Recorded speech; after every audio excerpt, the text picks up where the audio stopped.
آمین آمین آمین صلاۃ و سلام علیک یا رسول اللہ وعلی آلک و اصحابک یا سیدی یا حبیب اللہ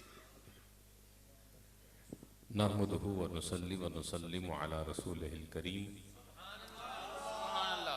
الذی روحہ نسخۃ الاخضیۃ فی اللاہوت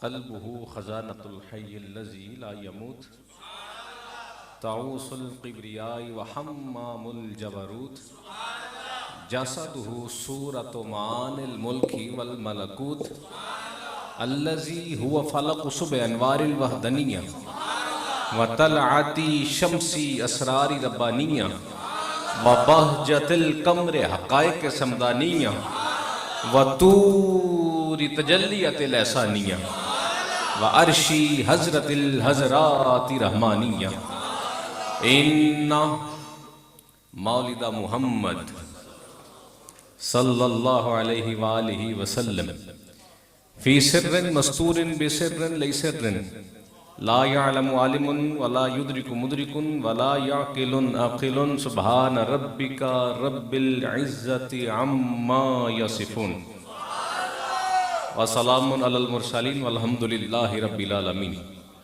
قال الله تبارك وتعالى في كلامه المجيد وهو أصدق القائلين وقوله الحق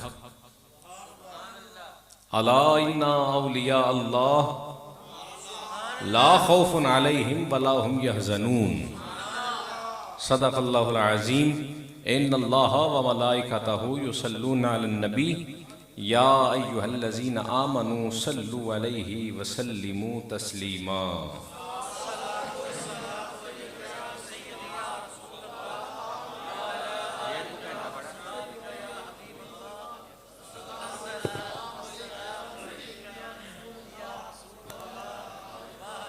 بندہ پروردگارم امت احمد نبی سب سے پہلے عقیدے کی بات بندہ پروردگارم امت احمد نبی دوست دار چار یارم تابع اولاد علی مذہب حنفیہ دارم ملت حضرت خلیل پیشوائے غوث اعظم زیر سایہ ہر ولی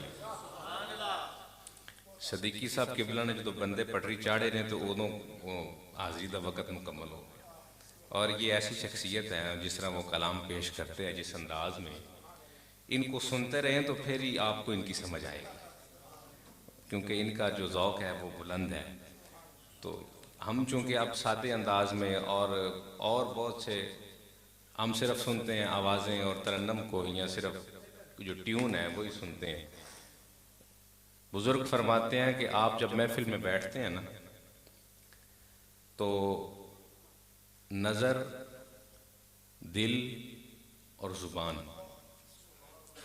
جب تک یہ یکجان نہ ہو تب تک محفل میں بیٹھنے کا فائدہ نہیں وہ خوب کہا تھا دل یاد لئی بنایا ہے تسی بڑے سیانے ہو تسی پہلے ہی سمجھ جاندے ہو دل یاد لئی بنایا ہے تعریف لئی دل یاد لئی بنایا ہے تعریف لئی اکھیاں بنائیاں سونے دے جب یہ تینوں چیزیں یکجاں ہو جائیں نا تو خدا کی قسم کوئی انگریزی بھی کلام پڑھے تو اللہ تو انہوں دی تاثیر عطا فرما دے جتنا مرضی کوئی مشکل پڑھنے والا پڑھ لے جب تم حاضر ہو تیرا دل حاضر ہے تیری روح موجود ہے تیری نظر سوئے طیبہ ہے تیرے دل میں سرکار کریم کی محبت ہے خیال میں تصور شیخ ہے تے پڑھنے والا پڑھتا جائے گا تے تو ایتھے نہیں ہوئے گا تو مدینے پہ پہنچ جائے گا میں چاہتا ہوں اسی بات کو لے کے آگے چلے جاتے ہیں ان کو یہ کہا جی ایک ہی میں ہو سکتا ہے کہ ایتھے محفل ہوندی ہوئے تے اسی مدینے پہنچ جائیے تے میں اخنا انج ہو جاندہ ہے ایسا ممکن ہے ایسا ہوا ہے کرنے والوں نے کر کے دکھایا ہے اور دیکھنے والوں نے پھر دیکھا ہے اور پھر ماننے والوں نے مانا بھی تو ہے وہ حضرت شیخ عبدالقادر جیلانی محبوب سبحانی قندیل نورانی چہباز لامکانی حضور غوث اعظم رضی اللہ تعالی عنہ. کوئی ضروری گل ہے تو کر لو. اس گل تو ضروری کوئی گل ہو سکتی ہے تو جے ہے تو پھر کر لو. میں ان دیر خاموش ہو جانا. بیک زبان ہو کو سبحان اللہ کو. حضور غوث پاک رضی اللہ تعالیٰ عنہ ہم کو یہ نہ کیا جائے کہ اپنے اندھی گل کر دینے تے آپ ہی پہ کر دینے. نہ یہ جو اپنوں کی بات ہے نا بیگانوں نے بھی اس کو مانا ہے. وہ جو واقعہ جو کوئی بھی اب اہل سنت بیان ہی نہیں کرتا وہ مولوی اشرف علی تھانوی بیان کر رہا ہے. یہ دیوبندیوں کے جو بہت بڑے جو ہیں معالم ہیں مولانا یونس نقشبندی صاحب تشریف فرمائے. وہ اشرف علی تھانوی کہتا ہے کہ اے جڑا غوث پاک دا تو بھی سی نا انہوں پوچھیا گیا سی مر ربو کا او تیرا رب کون ہے. انہیں تو ساری عمر کوئی اور شے ویکھی نہیں سی اور وہ تصوف کی اس منزل پہ تھا جس منزل کو کہا جاتا ہے فنا فی شیخ. یہ درجہ ہے وہ فنا فی شیخ کے درجے پہ تھا. اگے جانا سی اجے پر مرشد نو پتا سی اگے جان والا نہیں یہ ایتھے ہی رہن والا ہے. ہاں ہن اعتراض کوئی کرے کہ اے ایتھے کیوں ہے تے او اوتھے کیوں ہے. اے غوث پاک دی نظر جان دی. او مائی نے آکھیا نا کہ جناب آپ تسی مرغ مسلم پہ کھاؤ آپ تسی مرغی تے یخنی پہ پیو تے بیٹا میرا جناب سکیاں ہڈیاں پہ چاپتا ہے تے سکیاں روٹیاں پہ کھانتا ہے تے یہ انصاف تے نہیں نا. آپ فرمایا مائی بیٹھ جا ذرا مینوں کھا لین دے مینوں مکمل کر لین دے. جدو آپ نے سارا مکمل کر لیا تے ساری ہڈیاں جمع کر کے نا آپ نے اتنے اپنا رومال پایا. نہیں سمجھے تو سی رومال پا کے آپ کی فرمایا چل بھائی تو کک کک کرتا نس گیا. فرمایا مائی گل سن جو تیرا پتر اس مقام تے آئے گا تو وہ بھی یخنی پیے کرے گا.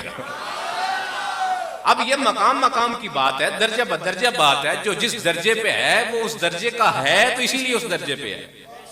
اور جس کا درجہ رب نے بلند کر دیا اس نے بڑی محنتیں کی ہیں. یہ غوث پاک ہی ہے. ساڈا وضو تے فجر تو زور تک نہیں رہندا تے عصر تو مغرب تک نہیں رہندا تے مغرب تو عشاء تک ساڈا وضو نہیں رہندا. یہ غوث پاک ہیں جو 40 سال عشاء کے وضو سے تہجد بھی پڑھ رہے ہیں پھر فجر بھی پڑھ رہے ہیں. شریعت کا ایک مسئلہ ہے کہ تم اگر سو جاتے ہو تو وضو ختم ہو جاتا ہے اگر سو جاتے ہو تو وضو. لیکن کیا کمال ہے کہ غوث پاک اب عشاء کے وضو سے فجر پڑھ رہے ہیں اور جو تہجد ہے اس کے لیے یہ عمل ضروری ہے کہ تجھے نیند آئے تجھے اونگ آئے. سونے کی ایک لمحے کی جو ایک وہ جھلک ہے وہ ضروری ہے. اور ہوتا کیا ہے سو جانے سے وضو ٹوٹ جاتا ہے. اونگ آئے نا ایسے تو پھر وضو نہیں ٹوٹتا. یہ شیخ عبد القادر جیلانی ہے جو عشاء کے وضو سے 40 سال فجر پڑھتے ہیں اور پھر وہ کہتے ہیں کہ آؤ منگو میرے کو کی منگنا جی. یہ شیخ عبد القادر جیلانی نے جو دعوے کیے ہیں نا آج تک ان دعووں کو کوئی رد نہیں کر سکا. یہ شیخ عبد القادر جیلانی کا ہی دعویٰ تھا کہ منگو پوچھو بات کرو. اور یہ انہی کا خاصہ تھا. کسی نے ابن تیمیہ کو سوال کیا. اہل سنت کے 4 امام ہیں. امام ابو حنیفہ جو ہمارے ہیں جن کے ہم مقلد ہیں, امام مالک ہیں, امام شافعی ہیں, امام احمد بن حنبل ہیں. یہ بھی اہل سنت ہی ہیں. جب یہ سلطنت عثمانیہ کا انہوں نے بٹوارا کیا اور مسلمانوں میں سے غدار پیدا ہوئے, بات لمبی ہو جائے گی لیکن اشارہ دے کے گزر رہا ہوں. تو اب چونکہ اتنی تقسیم, مسلمانوں کا اتنا نقصان کہ خلافت کا تخت ہی ختم کر دیا گیا, تو اب کہا کہ اگر یہی 4 امام چلتے رہے تو بات تو پھر وہی بنے گی. لوگوں میں جذبہ تو ولولہ تو وہی رہے گا, عشق رسول تو پھر وہی ہے. تو کوئی نئی چیز لانچ کرتے ہیں کیونکہ عرب میں جو فتنہ پھیلایا گیا تھا وہ یہی پھیلایا گیا تھا کہ تم عربی ہو, تمہارے ہاں قرآن آیا ہے, تمہارے ہاں سے حدیث گئی ہے اور تم اجمیوں کی جو ہے وہ پیروی کرتے ہو. یہ سارے جو ہیں یہ اجمی ہیں تو تم ان کی پیروی کرتے ہو. تو اب چونکہ ان 4 کو تو ماننا نہیں تھا تو ابن تیمیہ کو لے کے آئے. یہ وہابیوں کا امام ہے, وہابی اس کی تقلید کرتے ہیں, اس کو مانتے ہیں, اس کو فالو کرتے ہیں. تو میں یہ تعارف کروانے کا مقصد یہ ہے کہ وہابی ولیاں نو ہیں لیکن ابن تیمیہ جڑا نا جدو غوث پاک دی بارگاہ وچ جاندا تے سر سٹ لیندا ہے. ابن تیمیہ نے اس کو سوال کیا گیا کہ یہ جو شیخ عبد القادر نے دعویٰ کیا ہے کہ آؤ میرے دربار میں اور مانگو مجھ سے، میں دوں گا. میں نہ دے سکتا ہوا تو میں لے کے دے دیاں گا، میں نہ کر سکتا ہوا تو میں کروا دوں گا. تو جناب مولانا بتائیں یہ جو شیخ عبد القادر جیلانی نے دعویٰ کیا ہے یہ ٹھیک ہے؟ تو ابن تیمیہ کچھ دیر کے لیے خاموش ہو گیا کہ ان کی آنکھاں، کیونکہ جو کہنا تھا وہ بہت دور تک جانا تھا اور جہاں تک پہنچنا تھا وہاں سے جب سوال آنا تھا تو بڑے بڑے جو ہیں وہ کہاں اٹھتے ہیں. یہ بارگاہ کوئی چھوٹی بارگاہ نہیں. تو وہ کہتا ہے یہ کہا کس نے آیا، یہ سوال کس کا ہے، یہ دعویٰ کس کا ہے؟ تو کہتے ہیں یہ دعویٰ حضرت شیخ عبد القادر جیلانی کا ہے. کہا کہ اگر عبد القادر کہتے ہیں تو پھر ٹھیک ہی کہتے ہیں. عبد القادر فرماتے ہیں تو پھر یہ ہے حضرت شیخ عبد القادر جیلانی، اور ہم وہ ہیں جو ہر مہینے شیخ عبد القادر جیلانی کی 11ویں کھاتے ہیں. لیکن تہجد تے دور ہے، اسی 5 نمازہ نہیں پڑھ دے، تہجد تو کتنے پڑھنی ہے. ارے غوث پاک کو بھی ماننا ہے تو پھر پوری طرح مان. میں ایک بات اکثر کہتا ہوں کہ غوث پاک جن کی اولاد ہیں، غوث پاک جن کی اولاد ہیں، یہ جو ائمہ اہل بیت ہیں یہ سب غوث پاک کے دادا پردادا ہیں. حضرت مولا علی، حضرت امام حسن، حضرت امام حسین، حضرت امام زین العابدین، حضرت امام باقر، حضرت امام جعفر صادق، حضرت امام علی تقی، حضرت امام علی نقی، حضرت امام علی رضا، حضرت امام موسیٰ کاظم، حضرت امام حسن عسکری. یہ جو ائمہ اہل بیت ہیں یہ سارے بابے نے تے غوث پاک پوترے نے. میں اخنا پوترے دا اتنا کمال ہے تے بابے دا کی کمال ہوئے گا.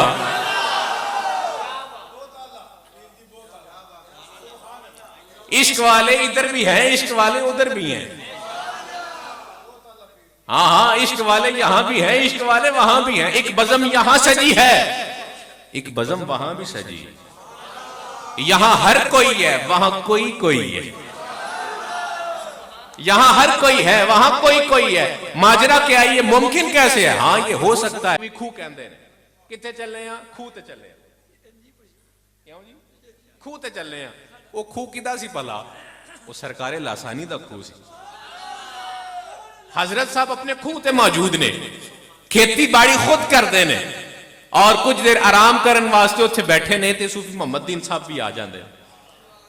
آپ فرمائے صوفی جی آ گئے جی، حضور آ گئے. آکھے کھوچو پانی پی لو جی، حضور پیتا ہے. تے چلو انج کرو کہ نماز دا وقت ہے تے آستانے تے جاؤ نا تے لوٹا لے وہ تے نالے میں نو وضو کرا دیو تے پھر اتھے کٹھے نماز پڑھنے ہیں تے پھر تو انہوں پوچھنے ہیں کہ تُسی کی لین آئے سو. پھر تو انہوں پوچھنے ہیں، پھر تو انہوں پوچھنے ہیں کہ تُسی کی لین آئے سو.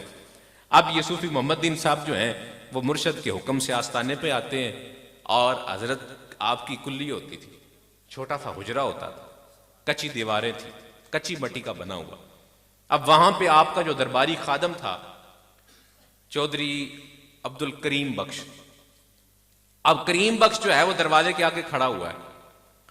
تو صوفی جو ہیں وہ محمد دین صاحب اس کو سلام کرتے ہیں اور اندر جانے لگتے ہیں تو وہ انج کر کے روک لیندہ ہے. کہندہ صوفی جی کتھے چلے ہو؟ تو وہ کہتے ہیں کہ میں اندروں لوٹا لینا ہے. تو چودھری کریم بخش کہتا کہ جناب حضرت صاحب اندر آرام کر رہے ہیں. حضرت صاحب اندر آرام کر رہے ہیں اور مجھے انہوں نے خبردار کیا کہ اندر کوئی نہ آئے. تو اس واسطے میں جناب باہر پیرا لے کے کھلوتا ہوں تے اندر کسی نو جان دی اجازت نہیں. صوفی محمد دین کہندے نے چودھری صاحب بادشاہ بندے ہو تسی کیوں جی گلاں کردے ہو؟ مینوں حضرت صاحب وہ تو حکم فرمایا کہ لوٹا لے کے آؤ.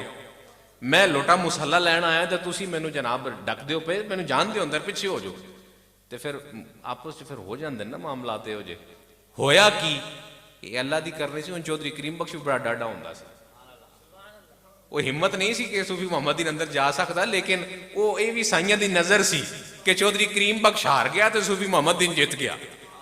انہاں دھکا دے کے پیچھے کر کے اندر وڑے تے دروازہ کھول کے کی پہ دیکھا کہ جناب منجی ہوتے بابا جی آرام فرما رہے ہیں۔ صوفی محمد دین صاحب بڑے حیران ہوئے کہ یہ کیا ماجرا ہے، مجھے تو دسا حکم فرمایا کہ لوٹا مصلی لے کے آؤ۔ اب لوٹا اٹھاتے ہیں آرام سے، مصلی اٹھاتے ہیں تو دیکھتے ہیں کہ مرشد آرام کر رہے ہیں۔ دل چ خیال آیا چلو آپ تے آرام پہ کر دے نہیں تے او تے جاگ دے نہ پے، وہ تے جاگ دے نہ پے تے چلو انہاں کول ہی چلنے ہیں۔ تو کہتے ہیں لوٹا مصلی لے کے اب بھاگتا ہوا جا رہا ہے۔ جب کھو تے پہنچ دے تے جناب ساہ چڑھے آتے جناب پہڑے حال ہوئے پہ نے تے سفر مدد لیا بھائی صوفی پانی بھریا تے آپ وضو کرن لگ پہ آپ نو وضو کروا رہا تے نال حضور نو ویندے نے پہ تے حضور نو پہ ویندا ہے۔ صوفی محمد صاحب پریشان نہیں ہوئی دا، غوث پاک دا مقام تے بڑا وڈا ہے، اسی بھی غوث پاک دے کتے ہیں۔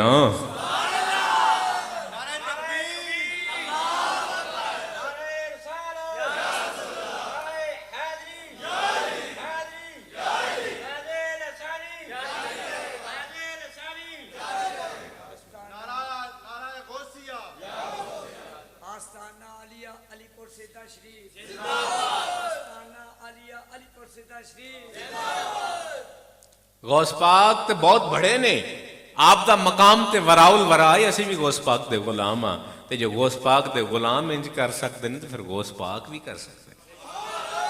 حضرت سرکار لاسانی کی جو سب سے بڑی کرامت تھی وہ یہ ہے، کتابوں میں لکھا ہوا ہے اور لوگ اس بات کے گواہ تھے کہ سرکار لاسانی عشاء کی نماز علی پور سیدہ میں پڑھتے تھے اور تہجد کی نماز مدینہ طیبہ میں پڑھتے تھے۔ حضرت امیر ملت کا بڑا مشہور واقعہ ہے کہ آپ ہر سال حج کرنے جاتے تھے، 80 سے زائد آپ نے حج کیے ہوئے ہیں۔ حضرت امیر ملت نے، محدث علی پوری نے 80 سے زائد حج کیے ہوئے ہیں۔ تو ایک سال حضرت امیر ملت سرکار لاسانی کو دعوت دیتے ہیں کہ میرا جی چاہتا ہے کہ تسی حج ساڑھے نال کرو، تو فرماندے نے کہ شاہ جی تسی امیر آدمی ہو میں فقیر آدمی ہاں۔ وہ اج بھی بادشاہ نے، وہ اج بھی بادشاہ نے اور یہ اج بھی فقیر نے، کیونکہ مرشد دی بارگاہ چو انہوں نے بادشاہی ملی سی، انہوں نے فقیری ملی سی۔ کہا کہ نسل در نسل اے جماعت علی محدث علی پوری تیرے خاندان سے خزانے نہیں ختم ہوں گے، سرکار لاسانی نسل در نسل تیری اولاد چو ولایت نہیں ختم ہوئے گی۔ ولایت وہاں بھی ہے لیکن ولایت کے ساتھ ساتھ امیری بھی ہے، یہاں فقیری اور درویشی ہے۔ تو کہتے ہیں کہ ہمارے ساتھ چلیں تو آپ فرماتا ہے تسی امیر بندے ہو میں فقیر آدمی ہوں، حضور میرے کو لینے پیسے کتھے کہ میں حج تے جاواں؟ آپ فرمایا کہ خرچہ میں کراں گا۔ آکھیا پھر دسو خرچہ ٹواڈا ہوئے، پیسے ٹواڈے ہون تے میرا رکن ادا ہو جائے گا؟ فرضی حج کرن جا رہے ہیں میں تے روپیہ ٹواڈا، مالک تسی تے حج میں کراں تے میرا حج ہو جائے گا؟ تو حضرت امیر ملت خاموش ہو گئے۔ یہ جو اللہ والے ہوتے ہیں یہ پھر بحث نہیں کرتے، ان کو پتہ ہے کہ ان کا نقطہ نظر جو ہے نا وہ کمال ہے، اور یہ صرف کمال نہیں، یہ اوجو کمال ہے۔ تو آپ خاموش ہو گئے۔ تو جب حضرت امیر ملت کہتے ہیں کہ ہم جب پہنچے نا حج کے لیے تو میں کیا دیکھتا ہوں ہم سے آگے سرکار لاسانی طواف کر رہے ہیں۔ میں آپ نو ویکھ کے ناراض ہو گیا کہ ساڈے نال آئے نہیں تو اونج آ گئے نے، ساڈے نال آئے نہیں تو اونج آ گئے نے۔ کہتے ہیں سارے رکن ہوئے، سارے معاملے ہوئے، یہ اگے اگے اسی پیچھے پیچھے، لیکن سارے قافلے میں سارے دورانیے میں ملاقات نہیں کی کیونکہ ناراضگی دل میں آ گئی اور بنتی بھی تھی کہ ہمارے ساتھ نہیں گئے۔ تو جب واپس آئے تو اب کہا کہ اب تو مل لینا چاہیے، ہن تے اپنے پنڈ آ گئے ہیں تو ہن تو روز ٹکرنا ہے۔ تو ملاقات کر کے شکوہ کرتے ہیں کہ ساڑھے نال نہیں سو گئے تو انج ٹر گئے سو۔ آپ فرمائیں کسی دی گواہی ویکھ لو، وہ ایتھے پوچھ لو وہ پنڈوں، کیوں بھائی جنیا میں کتھے سا حضور تسی کھوہ تے سو؟ دس بھائی میں کتنے حضور تسا آیا جناب پہلی وائی آپ، اے فصل آپ لائی جناب، اے پرسوں جناب تسی آپ ٹگے لے کے جان دے سو جناب، سارے معاملے آپ کیتے نے۔ حضرت امیر ملت کہندے ہیں کیا یہ حقیقت ہے؟ جی حضور حقیقت ہے۔ آپ سمجھ گئے پھر یہ ولی کی بات ہے، یہ راز کی بات ہے۔ لیکن یہ سب کے لیے تیری روح کا پاک ہونا ضروری ہے۔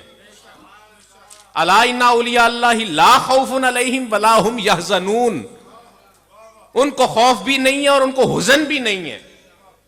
ہمیں تو ہر پل خوف ہے، ہمیں تو ہر پل حزن ہے، ہم تو لمحہ بلمحہ اسی میں جی رہے ہیں.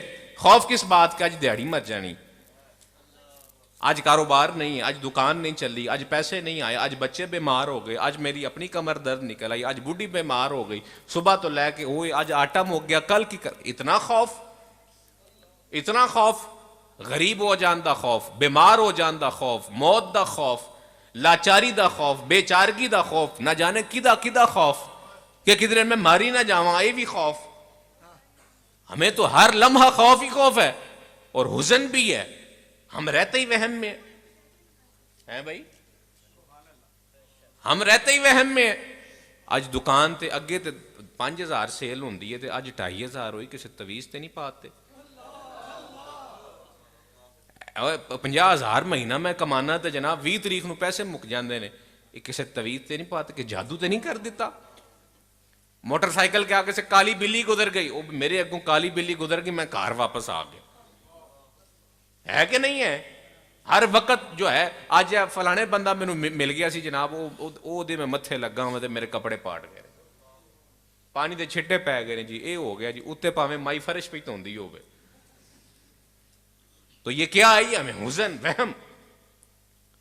تو مینوں دسو خوف بھی ہوے تے حزن بھی ہوے تے میں یہ چاہواں بیٹھا اتھے بھی ہوواں تے مدینے بھی ہوواں تے انج تے نہیں نہ ہو سکتا.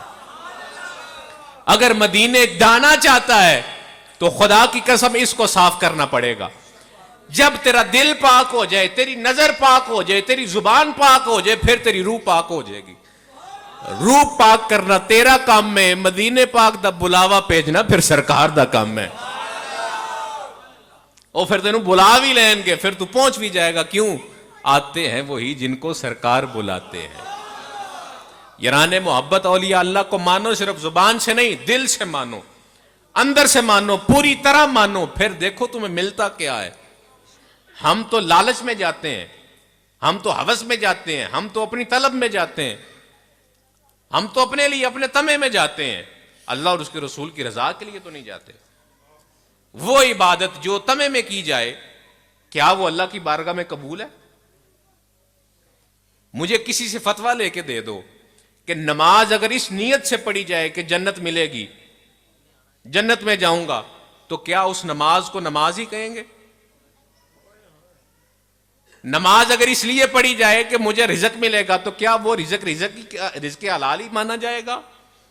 یہ ہم شکوہ نہیں کرتے کہ جی میں 5 نمازیں بھی پڑھتا ہوں، قرآن بھی پڑھتا ہوں، تلاوت بھی کرتا ہوں، درود بھی پڑھتا ہوں، میں جی سارا کچھ کرنا، پھر بھی میرے کاروبار سے برکت نہیں ہے. جی میں سوال کرنا، عبادت پہ کرنا ہے کہ تجارت پہ کرنا ہے؟ عبادت پہ کرنا ہے کہ تجارت پہ کرنا ہے؟ وہ چلیا عبادت کرو دی رضا واسطے، پھر ویکھو تینوں دیندا کی ہے، تو او کر جڑی او دی چاہت ہے، تے پھر او کرے گا جو تیری چاہت ہے. تیری چاہت ہے. تے گل سنو، جدو ویلا ہوندا ہے نا، یہ بھی ایک گہری گل ہے. انسان اس راہ تے چل پیندا ہے کہ اب میں وہ کروں گا جو تیری چاہت ہے. اس راہ پہ چلتا چلتا ایک مقام آ جاتا ہے. اب یہ مقام ہے کہ وہ چاہتا ہے کہ جو تیری چاہت ہے، لیکن اس وقت ساڑی چاہت ہی کوئی نہیں رہندی، اس ویلے دعا ہی کوئی نہیں رہندی، اس ویلے گالی کوئی نہیں رہندی. پھر وہ آواز دیندا ہے، وہ دیوانیاں منگ تے صحیح نہ کی منگنا ہے، اور رحمت ابوہ تیرے واسطے کھولیا، کچھ پوچھتے صحیح نہ. تے پھر وہ کی کہندا ہے، اندر مالک مینوں جو تو بے نیازی عطا فرما دیتی ہے نا. یہ خواجہ غریب نواز کے ساتھ ان کو بندہ نواز کیوں کہا جاتا ہے؟ انہیں غریب نواز کیوں کہتے ہیں؟ داتا صاحب کو علی اجویری رحمت اللہ تعالی علیہ آپ کو داتا صاحب کیوں کہتے ہیں؟ یہ جو بزرگان دین کے تخلصات ہیں، غوث پاک کو دستگیر کیوں کہا جاتا ہے؟ اولیاء اللہ کے یہ جو القابات ہیں، خطابات ہیں، یہ ہیں کیوں؟ کہ جب اس مقام و منصب پہ پہنچ جاتے ہیں تو پھر اللہ انہیں وہ مقام دے دیتا ہے کہ ہن تو دستگیر ہے، مدد کر. یہ اپنی مدد نہیں کر دے، یہ پھر آندے نے مالک جو تیرے نے نا اسی انہاں دی مدد کریں گے.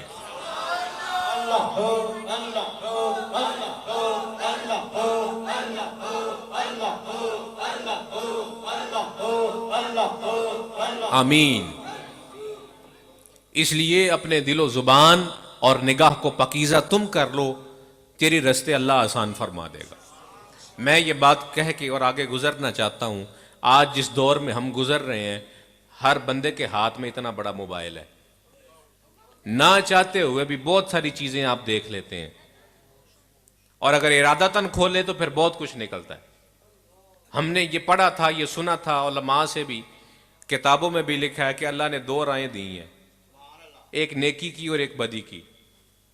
تو بندہ اس غم سے گھر سے نہیں تھا نکلتا، مسجد سے نہیں تھا جاتا کہ میں اللہ دے نیڑے ہی رہنا ہے، میں صراط مستقیم تے ہی رہنا ہے۔ گھر بیٹھے ہیں تو پھر بندہ برائی نہیں نہ کر سکتا، تو مسجد وچ بیٹھے بھی بندہ غلط راہ تے وہ بندہ بڑا خوش قسمت سی جیڑا صراط مستقیم دا طلبگار سی تے مسجد وچ بہ رہندا سی، اور ساری عمر اس کی ایسے ہی گزر جاتی تھی۔ پتہ چلتا تھا فلاں حاجی صاحب انتقال کر گئے ہیں، تہجد کے وقت سجدے میں تھے تو روح قبض ہو گئی۔ مینوں دسو جڑا گیا سجدے وچ ہے وہ دا کی مقام ہوئے گا؟ وہ جی حاجی صاحب وضو کے لیے وضو کر رہے تھے، وضو مکمل کیا ہے، چارپے پہ بیٹھے ہیں تو پتہ ہی نہیں چلا۔ تو یہ کون ہے؟ یہ وہ ہیں جو اس کی چاہت کے طلبگار ہیں۔ لیکن اب ہم مسجد میں بیٹھے ہیں، گھر بیٹھے ہیں، اندر بیٹھے ہیں، باہر بیٹھے ہیں، جہاں بھی بیٹھے ہیں، دو راہیں جو ہیں وہ ہمارے بالکل ہاتھ میں ہیں۔ اب چاہو تو تم نیکی دیکھو، چاہو تو تم بدی دیکھو۔ اب جب تیری نگاہ ہی پاکیزہ نہیں، میں جب حفظ کے مدرسے میں گیا تو میرے استادوں نے مجھے بات جو بتائی تھی وہ آج بھی مجھے یاد ہے۔ چاہے کوئی دین کا طالب علم ہے، چاہے کوئی دنیا کا علم رکھتا ہے، جس بھی راہ کا کوئی مسافر ہے، یہ پیغام اس کے لیے ہے۔ مجھے استاد فرمانے لگے، ہم جو بچے تھے ان کے پاس، فرمانے لگے بھئی بات سنو، قرآن اللہ کی نعمت ہے، یہ اللہ کا خزانہ ہے، یہ اللہ کے بول ہیں، اور یہ وہ بول ہیں جو اللہ نے بھی بولے ہیں، مصطفیٰ کریم نے بھی بولے ہیں۔ یہ وہ الفاظ ہیں جو ہر ولی نے، ہر پیشوا نے، ہر کامل نے بولے ہیں، اہل بیت نے بولے ہیں، صحابہ اکرام نے بولے ہیں۔ یہ وہ بول ہیں، یہ وہ الفاظ ہیں، یہ ان کا مجموعہ قرآن ہے۔ یہ نعمت سے کم نہیں، یہ بہت بڑا خزانہ ہے۔ مثال دے کے کہتے ہیں مجھے بتاؤ اگر تمہیں کوئی پھول کا گلدستہ دے تو کیا کرو گے؟ میں نے کہا جناب کسی صاف اور خوبصورت جگہ میں اس کو سجا دیں گے۔ کہنے لگے کیوں؟ میں نے کہا اس لیے کہ وہ پھول ہیں، وہ خوشبودار ہیں، ان کا حق بنتا ہے کہ انہیں کسی اچھی جگہ پہ رکھا جائے۔ کہنے لگے اچھا اور اگر کوئی کچرا دے تو اس کو کہاں رکھو گے؟ کیا اس کو صاف جگہ پہ رکھو گے؟ میں نے کہا نہیں جی۔ کہاں؟ میں نے کہا جی روڑی پہ پھینک دیں گے، کچرے کے ڈرم میں ڈال دیں گے، کیونکہ وہ کچرا ہے، گندگی ہے، بدبو ہے، نجاست ہے۔ تو کہنے لگے کیوں نہیں تم اس پھولوں کو کچرے میں پھینک دے اور کچرے کو جو ہے وہ کسی گلدستے میں سجاتے، کیا وجہ ہے؟ میں نے کہا جی وہ اس کا اہل نہیں ہے۔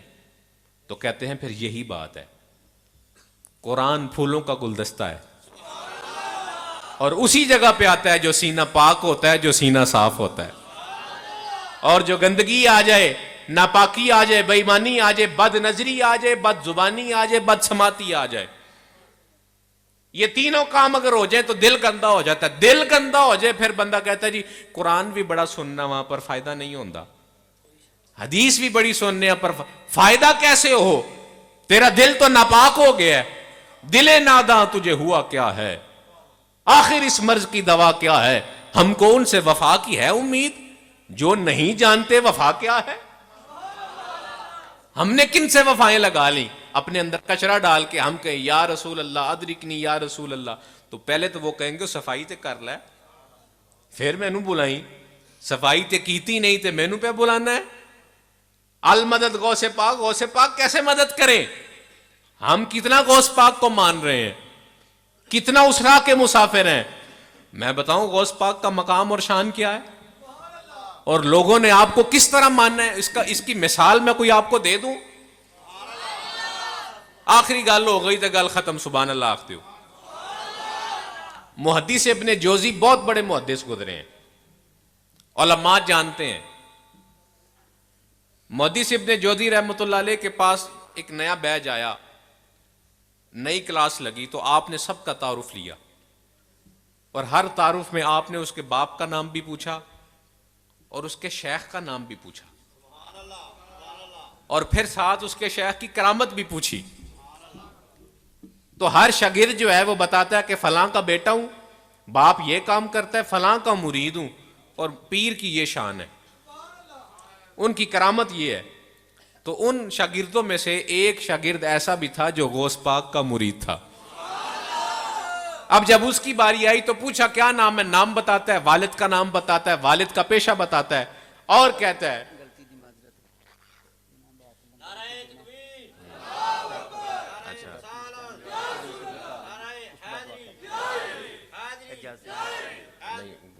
دوران نہ برتاؤ، لنگر لینا جی سارے نے، لنگر لینا جی، بول دے نہیں، شرما رہے ہو، تو جدو لنگر آنا ہے تو پھر تساں چھڈنا بھی نہیں۔ آجی صاحب دا مقصد ہے وے کہ ٹائم تسی لاؤ۔ ویسے میں ایک گل کر دیاں، یہ ادب دے خلاف ہے کہ گفتگو نو، حدیث نو یا قرآن نو یا بزرگاں نے دین دی گلاں نو اس گل ہی بتایا جائے کہ لنگر تقسیم کرنا ہے، یا دعا نو اسی آکھے جی دعا، اکثر اسی کہہ جانے انجانے وچ کہنے، جان بوجھ کے نہیں کہندے، انجانے وچ کہنے اے جی دعا لمبی کریا جے لنگر تقسیم کرنا ہے، وہ دعا دی توہین ہے۔ دعا کدے اگے کر دیو پے، کدے کولوں منگ دیو پے، رابطہ کدے نال جوڑیا جے، تے دعا تو اللہ کولوں منگدا ہوئے رحمت دے خزانے، تے دھیان شاپر وال ہوئے، تے دعا کتھے گئی، تے شاپر تے اتھے ہی آئے گا جتھے ہونا ہے۔ سمجھ گئے ہو کہ نہیں؟ اس واسطے حاجی صاحب لنگر تقسیم کرنا ہے دعا تو بعد، ٹھیک ہے نا جی؟ تے پڑھ لو کرو گے تے لب تے جان گے، لیکن کسی دا حق رہ جائے گا، اور جدا حق رہ جائے گا وہ دی سزا تساں ہی بھگتنی، یہ نہ نہیں بھگتنی، انہاں سارے واسطے پکایا۔ چلو سبحان اللہ کو گل خراب ہو گئی، ادھروں بھی محبت نہ سبحان اللہ کو۔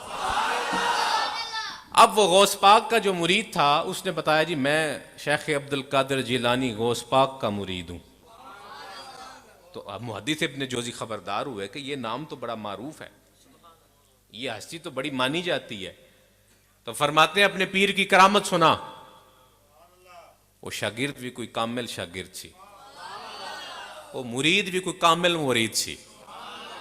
انہیں یہ نہیں آکھیا کہ میرے بابے نے بیڑیاں تاریاں نے، انہیں یہ نہیں آکھیا میرے بابے نے مردے اٹھائے نے، جبکہ کیتا ہے بتانے والے نے پوچھنے والے کی سوچ کے مطابق بات کی۔ لندن کا، برطانیہ کا وائس چانسلر بیٹھا تھا اپنے ٹیبل پہ، تو علامہ اقبال کی ملاقات تھی اس کے ساتھ۔ اب حضرت اقبال جب اس کے کمرے میں جاتے ہیں تو وہ کرسی کے اوپر ٹانگ رکھ کے بیٹھا ہے، اور ٹیبل کے اوپر کسی ڈیکوریشن پیس کو ایسے گھماتا جا رہا ہے۔ حضرت اقبال گئے تو وہ دیکھتے ہیں کہ اس نے مجھے ویلکم نہیں کیا۔ اقبال کوئی چھوٹی ہستی نہیں ہے، لندن میں آپ کے نام کی سڑکیں آج بھی موجود ہیں، اور یہ اعزاز ہے۔ وہ حضرت مولانا رومی نے آپ کو قبول کیا ہے۔ حضرت اقبال کی ایک قبر استنبول میں بھی ہے، مولانا رومی کے قدموں میں۔ حقیقی قبر یہ ہے، اعزازی قبر وہاں بنائے گی، اس لیے کہ شاگرد ہو تو اقبال جیسا۔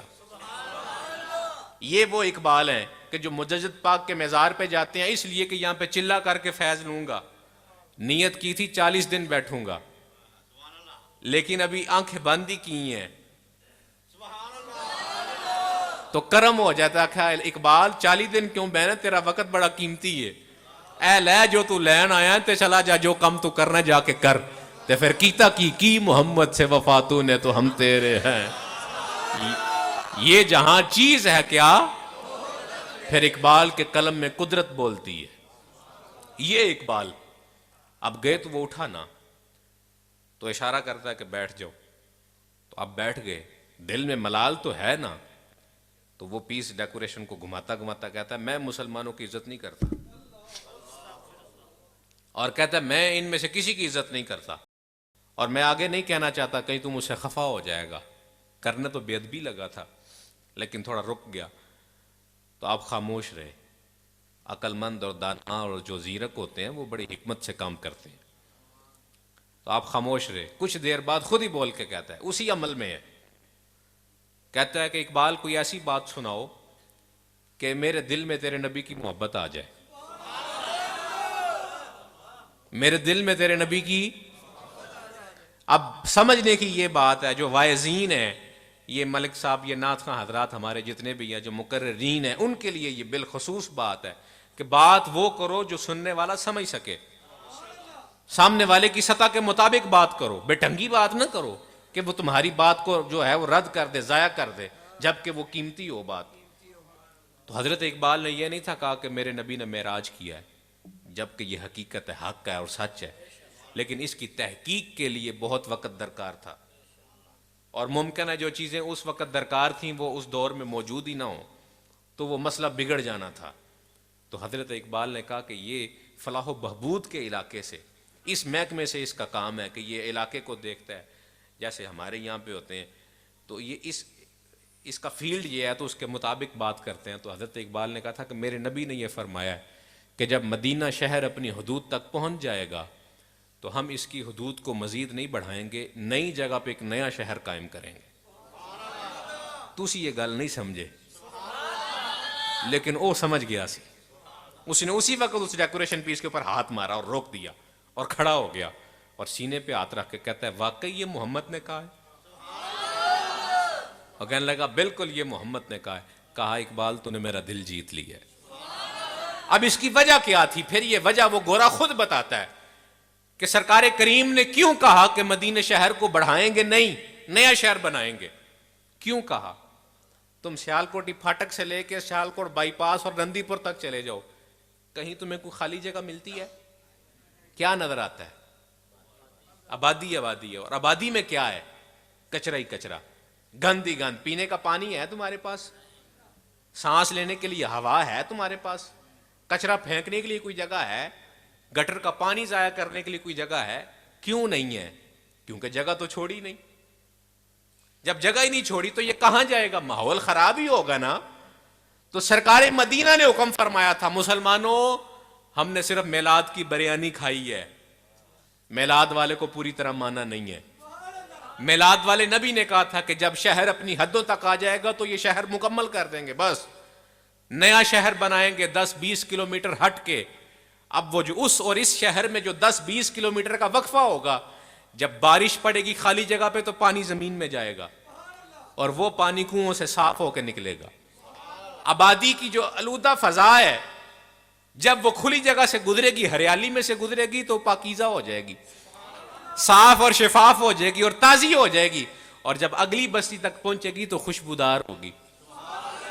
تو تیرے پاس سارا نظام آ جائے گا. تو اس لیے وہ کھڑا ہو کے کہتا ہے کہ آج سے میں مانتا ہوں کہ محمد الرسول اللہ کامل بھی ہیں، اکمل بھی ہیں، بہتر بھی ہیں، بہترین بھی ہیں.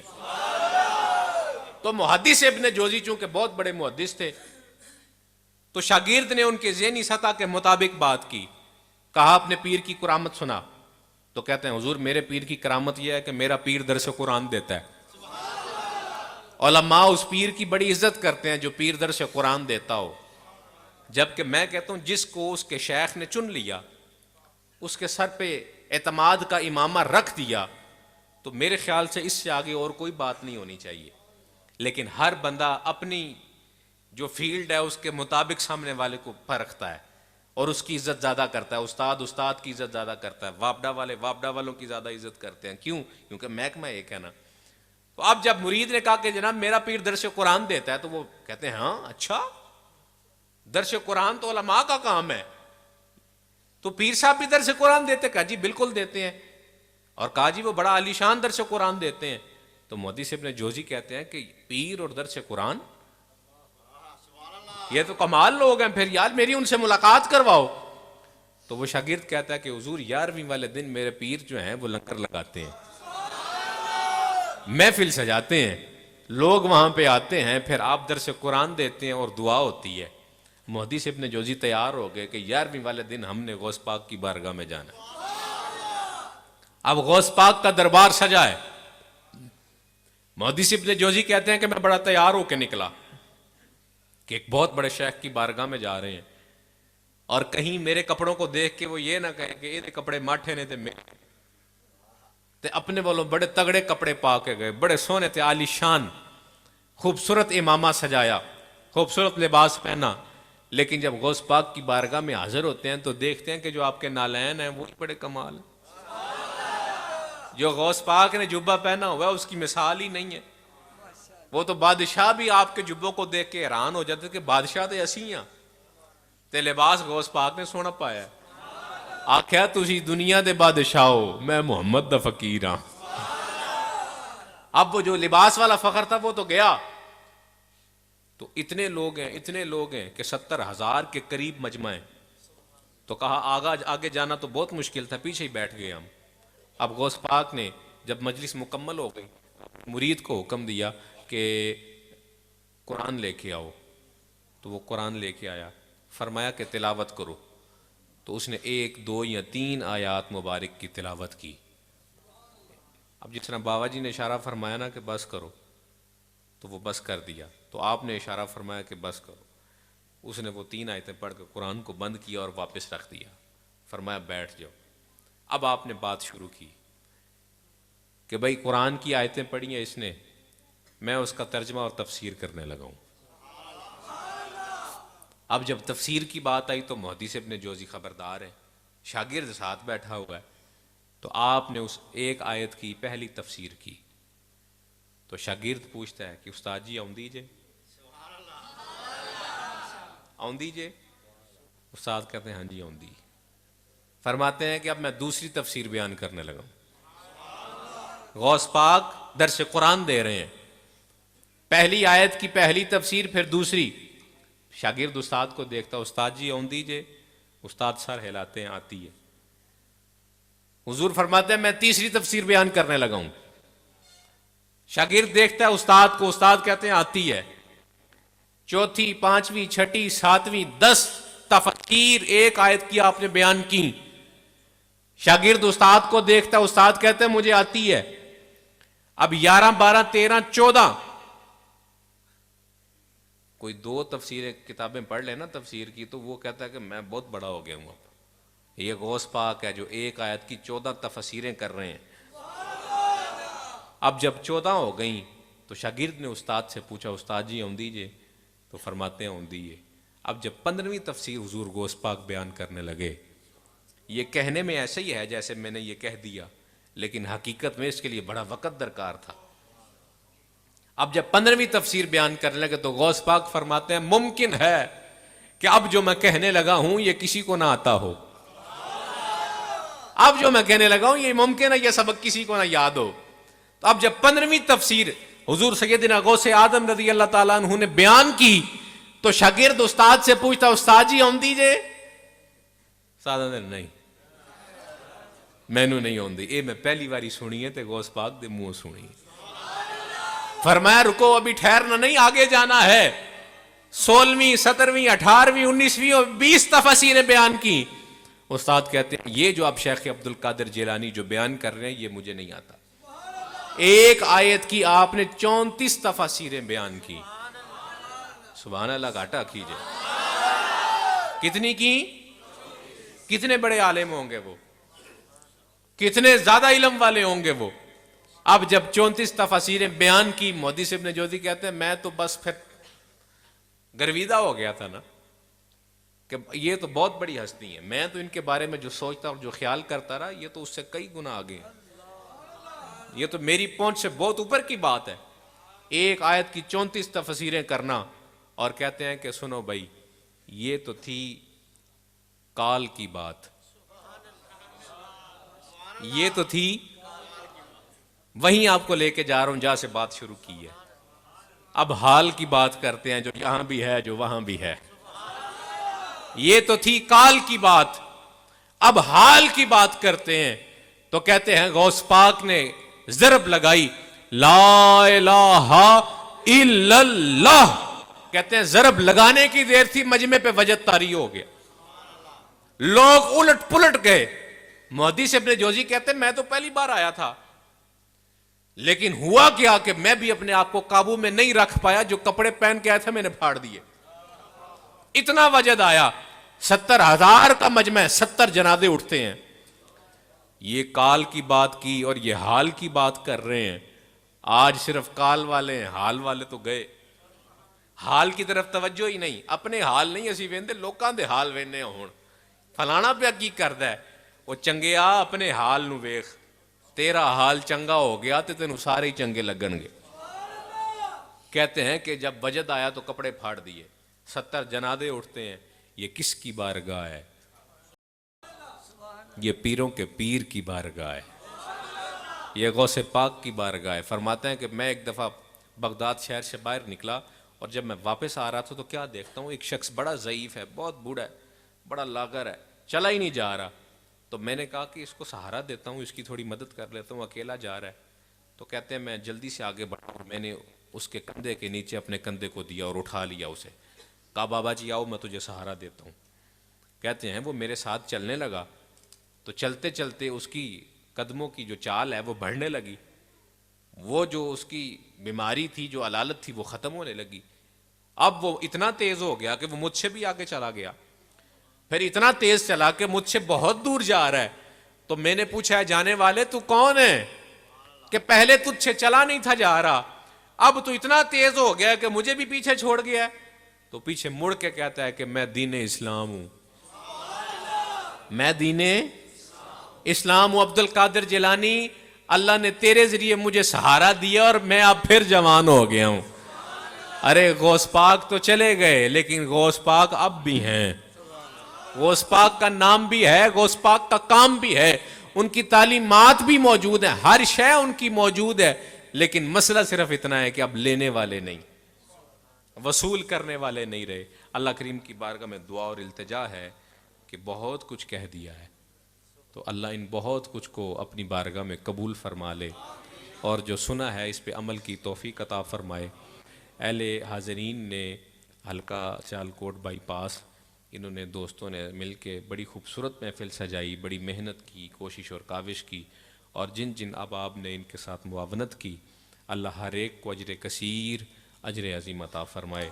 آپ احباب دیر سے بیٹھے ہیں اور سرکار مدینہ کی غلامی میں بیٹھے ہیں، رحمت کے آغوش میں بیٹھے ہیں، پھر مسجد میں بیٹھے ہیں. ماشاءاللہ پچھلے سال جب آئے تھے تو یہ مسجد تھوڑی نیچے تھی، اب یہ مسجد تھوڑی اوپر ہو گئی ہے. تو یقیناً جنہوں نے اسے اوپر کیا ہے اللہ نے ان کے مقام بھی اوپر کیے ہوں گے. سیلنگ بھی اوپر بڑی خوبصورت ہو گئی ہے ماشاءاللہ. قاری صاحب قبلہ کی، قاری یونس نقشبندی صاحب کا یہ خاصہ ہے کہ یہ ہمارے علاقے میں بھی رہ کے آئے ہیں کچھ عرصہ، تو وہ مسجد بھی آج لوگ کہتے ہیں کہ یہ مسجد قاری صاحب ہی بنوا کے گئے ہیں شاہد ٹاؤن میں، جبکہ اس وقت ادھر کچھ بھی نہیں تھا ہوتا. تو اللہ پاک ان کو سلامت رکھے، یہ ان کی کاوش اور کوشش ہے اور اللہ پاک نے انہیں توفیق دیا اور اس کام کے لیے چن لیا ہوا ہے. کسی بھولے ہوئے کو یاد کروا دینا یہ بہت بڑا پیغام ہے، یہ بہت بڑی تبلیغ ہے. تو قاری صاحب بھولے ہوئے کو یاد کرواتے ہیں کہ وہ تھوڑا مال اتنے چاہیے، اتنے نہیں جے لانا، اتنے لاؤ، ویاواں تے نہیں ٹہلنا وجایا کرو، ادھر ضائع کرنا لو، مسجد وچ لاؤ، فائدہ ہوئے گا، اللہ برکت عطا فرمائے گا. اللہ پاک ہر ایک کی حاضری قبول و مقبول فرمائے. انداز بیان گرچہ بہت شوق نہیں، ممکن ہے تیرے دل میں اتر جائے میری بات، آمین. ہاں جی، حاجی محمد یوسف بٹ صاحب مرحوم جو اس مسجد کے بانی اور انتظامیہ رہی ہیں، آگے ان کے ماشاءاللہ بیٹے ہیں عبد الرزاق صاحب، محمد شہباز اور محمد اسحاق. اللہ پاک ان کو سلامتی دے اور جانے والوں کے درجوں کو بلند فرمائے. یقیناً انہوں نے نیک کام میں حصہ لیا اور نیک کام کر کے گئے ہیں. اللہ ان کی اگلی منزلوں کو بہتر فرمائے گا اور یقیناً وہ اچھے اور احسن مقام پہ ہوں گے. اللہ ہر ایک کو اجر عطا فرمائے. جس کسی نے ایک پائی بھی اگر مسجد میں خرچ کی ہے اللہ اس کو بھی جنت میں اعلیٰ مقام عطا فرمائے. قاری صاحب کے ذریعے یہ کام ہوئے ہیں، اللہ قاری صاحب کو بھی ڈھیروں برکتیں اور صحت والی زندگی عطا فرمائے. ایک بھائی نے دعا کے لیے کہا ہے اپنے بچوں کے لیے، اللہ پاک ان کو شفا عطا فرمائے. تمام بے اولادوں کو اللہ اولاد عطا فرمائے. سرکار مدینہ کے صدقے سے اللہ تمام بے اولادوں کو اولاد عطا فرمائے. جن کے پاس بیٹیاں ہیں اللہ بیٹے عطا فرمائے، جن کے پاس بیٹے ہیں اللہ بیٹیاں بھی عطا فرمائے. افضال صاحب کے بیٹا بیٹی بیمار ہیں، اللہ شفا عطا فرمائے، اللہ صحت عطا فرمائے.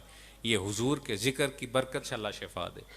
اور سنو یہ سرکار مدینہ کی یہ حدیث ہے، حضور نے فرمایا جو یہ سمجھتا ہے کہ میری دعا قبول شاید نہ ہو یا میرے الفاظ میں تاثیر نہیں یا میں اس قابل نہیں، وہ دعا جب کرتا ہے نا تو دعا کرنے کے بعد یہ کہہ دے کہ اے اللہ محمد عربی کے صدقے میری دعا کو قبول فرما، اس رحمت للعالمین کے صدقے میری دعا کو. اور یہ حقیقت ہے کہ اگر حضور پہ درود نہ پڑھا جائے تو دعا اٹک جاتی ہے، رک جاتی ہے.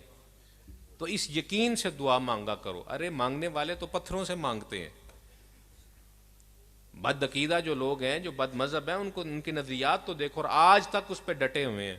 ارے وہ جھوٹے ہو کے سارا کچھ لے لیتے ہیں، ہم سچے ہو کے پھر خالی ہیں.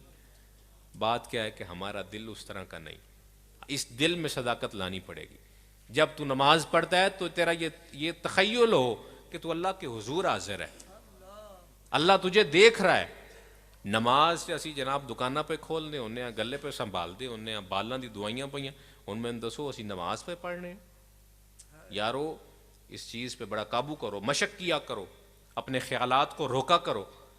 ایک دو بار اس جسم کو سزا دو کہ تو بھول گیا ہے, نماز ختم ہو گئی ہے, پھر سے پڑھ. دیکھو ہاں بندے دا پتر باندھا جے کہ نہیں باندھا. ارے وہ اولیاء اللہ تھے. شہباز قلندر کے بارے میں مشہور ہے کہ وہ اپنی زلفوں کو درخت سے باندھ لیتے تھے, ساری رات کھڑے رہتے تھے اور اللہ کا ذکر کرتے رہتے. کسی نے کہا حضور کھلو کے ہی ذکر کرنا ہوتا ہے تو کر لیا کرو, وال بنن دی کی لوڑ ہے. فرمانے لگے جب نیند کا جھونکا آتا ہے اور زور سے سر نیچے گرتا ہے تو بالوں کو تناؤ آ جاتا ہے, تو جب بال کھینچے جاتے ہیں تو فوراً آنکھیں کھل جاتی ہیں. تو اس جسم کو پتہ چلتا ہے کہ سونا نہیں ہے, جاگنا ہے اور اللہ کو یاد کرنا ہے. ہم تو یہ جناب وہ سوئی کا جو ایک زخم ہوتا ہے وہ برداشت نہیں کر سکتے. حضرت بابا فرید الدین گنج شکر ایک عرصہ کنویں میں الٹا لٹک کے عبادت کرتے رہے, الٹے لٹک کے. تو عرصے بعد جب گھر واپس آئے تو سر میں کوئی گندگی پڑی ہوئی تھی, کوئی مٹی کے ذرات تھے یا کوئی کیا تھے. تو ماں کی گود میں سر رکھتے ہیں تو انہوں نے ہاتھ پھیرا تو بالوں میں ہاتھ اٹک گئے. تو کہا میرے بیٹے کا سر گندا ہو گیا. اب جب وہ تنکے بالوں میں سے چننے لگے تو جب وہ تنکا کھینچا تو بال کھینچے گئے, تو ایک دم منہ سے نکلا. تو ماں پوچھتی ہے فرید الدین جنگل میں کیا کھاتا رہا ہے؟ عرض کی اماں جی میں جنگل میں پتے کھاتا رہا ہوں. کہا پتے کہاں سے لیتا تھا؟ عرض کی اماں جی درختوں سے توڑتا تھا. کہا تیرے بال کھینچے ہیں, تجھے بڑی تکلیف ہوئی ہے, درختوں کو تکلیف نہیں تھی ہوتی؟ وہ حضرت بابا فرید کے ذہن میں خیال آیا کہ میں کیا کرتا رہا ہوں. پھر اٹھے اور جنگل میں چلے گئے, اور پھر الٹا لٹک گئے کہ میں نے غلط کیا ہے. ہم تو اپنے آپ کو پوچھتے ہی نہیں, ہم تو اکے سچے ہیں, ہم تو اسی ناتے توتے آئے ہیں. یاران محبت یہ باتیں برا نہ منائیے گا, میں اپنی بات کر رہا ہوں, آپ کی بات نہیں کر رہا. کہ حقیقت ہے کہ ہم جس جانب چل پڑے ہیں, اور اسی لیے تو ہم پریشان ہیں. یہ پریشانیاں ختم ہو جائیں گی, تم رسول اللہ کے غلام بن جاؤ.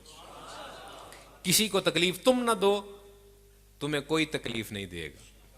اللہ تیری مشکلات کو دور کر دے گا. جب کسی کے کام آتے ہو تو اس نیت سے آیا کرو اللہ کی رضا کے لیے کر رہا ہوں, اور آج اس کے کام آ رہا ہوں, اللہ میرے کام تو بنا دیں. تو پھر دیکھنا اللہ کہاں کہاں سے تیرے کام سنوارتا ہے. اللہ کریم ہر ایک کی حاضری قبول فرمائے.